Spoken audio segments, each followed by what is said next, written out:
My name is Andy Petro. I want to talk to you today about an experience that I had a few days before graduation. We went to a senior class picnic just prior to graduation, and in that picnic event, during that picnic event, I was swimming out to a raft by myself, got cramps, I drowned, I died, I went into the light, and then I came back again. What I'd like to describe to you is the process of dying. First of all, the drowning process was not a fun process. It was horrible, it was painful. I was stuck at the bottom of the lake. I had aches and pains in every cell of my body. I didn't know what else to do. I was screaming internally for one breath of air. All I wanted was one breath of air, but I couldn't get it. And then a voice inside of my head said to me, Andy, called me Andy. It said, Andy, you need a rest, just for a moment. And I said to the voice, no, I don't think I want to rest. I have to get up for the air. And in trying to get up, I found that I was stuck in the mud. My hands were stuck in the mud, I couldn't pull them out, and I'm imprisoned. And then the voice said to me again, Andy, you can continue the struggle, but you want to rest for just one moment. And so I said to the voice, okay, all right, I'll give it a rest for just a minute, and then I'm going to continue. I'll let go. And as soon as the word go formed in my mind, I was pulled out of my body. And all of a sudden, I looked down and I could see my body stuck in the mud. But I'm in a body. I can feel it. No longer am I cold and freezing and stuck in the mud, but I'm warm and I'm filled with a love and a peace that I cannot explain. So in less than a microsecond, from freezing, cold, horrible pain, I was filled with love and peace and happiness and smiles. And as I looked opposite from my body, looked up into the tunnel, there I saw light. The light was so bright that it was brighter than 10,000 suns. And I immediately said, this should be burning my retinas. But it wasn't. It was a gentle but powerful light. It was pulling me. It was pulling me like a gentle magnet, closer and closer. And the closer I got, the more I was filled with an ecstasy, with a love, with an unconditional love of me as Andy. And as I got closer to the light, all of a sudden, I popped into a giant sphere. It was about the size of a basketball coliseum. And I was suspended in the middle of this sphere. And all around me, at all parts of the sphere, up, down, sideways, left, right, all over, were miniature motion pictures of my lives and what was going on. And I could see, I could touch, I could feel, I could sense every emotion that was taking place in all of those lifetimes. And when I would concentrate on one, I would immediately be there. I would be reliving what I had lived, and I would remember the reliving. And then I would think about another area, and then I'd pop into another movie. And I would do this for some period of time, but you have to understand that when you're in the eternal now, time doesn't make any sense. So it isn't time like yesterday, today, and tomorrow. It's happening all the time, all at once.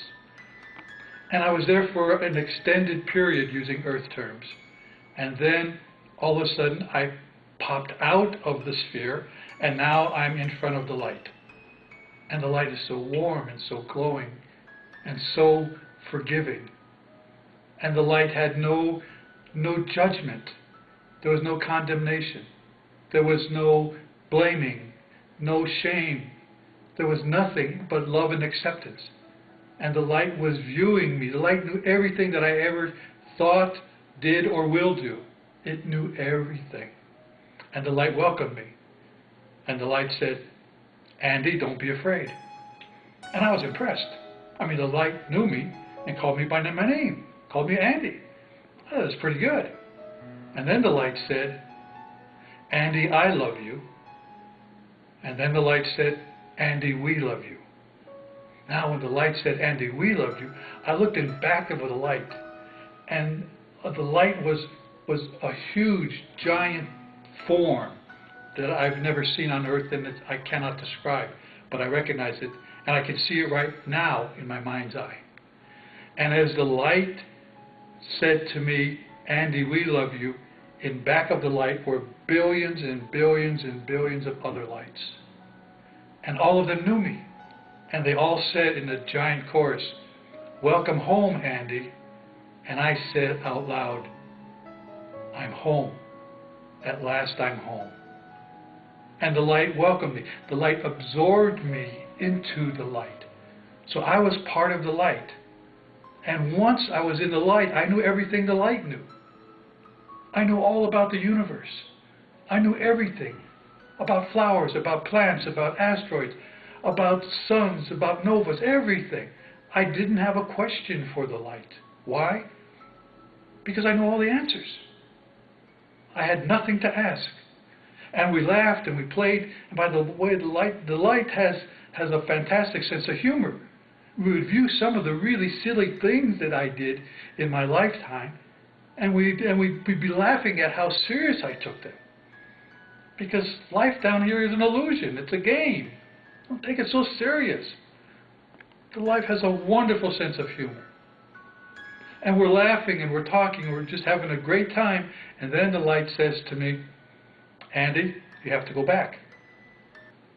Now, I'm not going back. I said to the light, I don't think so. I'm home. I'm staying. And then the light said to me for the second time, Andy, you're going back. And I said, no, you don't understand. I don't want to go back into that body. I don't want to go back on earth. I'm home here in the light. And then the light said for the third time, Andy, you're going back. And as soon as I heard the K from the back, I was pushed back into my body, filled with pain and anxiety. And during all of that process, I was now on the beach, and my friends were pushing the water out of my lungs, and I was coughing the water out, and I was completely conscious. And I was crying. And all of my classmates thought I was crying from the pain of drowning. But I was crying because I was no longer in the light. I was back in my body. I was back on earth. I wanted to be in the light. During this entire episode, from the moment I start sinking into the water and the mud, up until the moment I was coughing water out of my lungs on the beach, I never lost consciousness. I was aware of every microsecond of that time. Being in the light was being in unconditional love. Unconditional love means unconditional forgiveness. Unconditional forgiveness causes you to smile forever. That's the story, folks. That's what it feels like to die and come back again. Thanks for listening.